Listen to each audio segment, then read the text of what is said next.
Selamat pagi sahabat Alkitab yang terkasih. Marilah kita mengawali hari ini dengan melakukan perenungan akan firman Tuhan. Bacaan Alkitab kita pada hari ini berasal dari kitab Ulangan pasal 4 ayat 11 sampai 14. Lalu kamu mendekat dan berdiri di kaki gunung itu, sedang gunung itu menyala sampai ke pusar langit dalam gelap gulita, awan, dan kegelapan. Lalu berfirmanlah Tuhan kepadamu dari tengah-tengah api, suara kata-kata kamu dengar, tetapi suatu rupa tidak kamu lihat, hanya ada suara. Dan ia memberitahukan kepadamu perjanjian yang diperintahkannya kepadamu untuk dilakukan, yakni ke-10 firman, dan ia menuliskannya pada 2 lobat.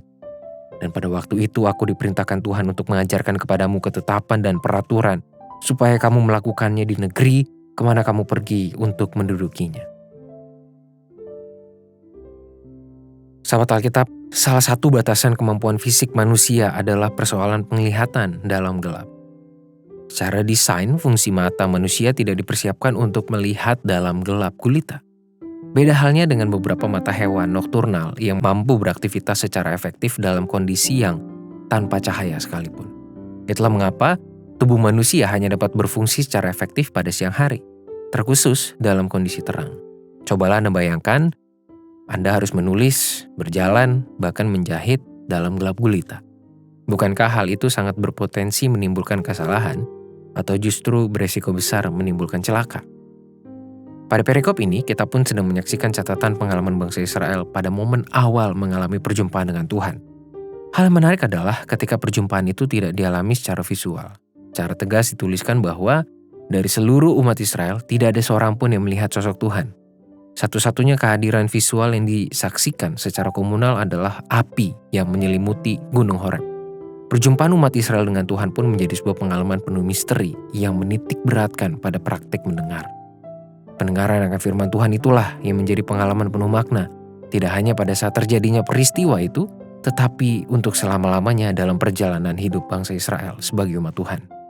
Musa bahkan berulang kali mengingatkan umat Israel untuk mematuhi segala perintah atau firman yang Tuhan sampaikan dan tidak membiarkannya berlalu begitu saja. Sahabat Alkitab, pada saat kita menjalani hidup sebagai umat Tuhan, sesungguhnya kita selalu membutuhkan penglihatan yang baik. Penglihatan yang dimaksud bukanlah dalam artian fisik, melainkan dalam cara pandang iman yang sehat yang hanya dapat kita miliki di dalam terang firman Tuhan. Segala firman Tuhan adalah nyala api yang menerangi cara pandang kita dalam menapaki setiap momen kehidupan, bahkan dalam masa-masa gelap dan kelam sekalipun. Oleh sebab itu, jangan pernah meninggalkan nyala api itu jikalau kita ingin menjalani hidup secara efektif sebagai umat Tuhan. Marilah kita berdoa.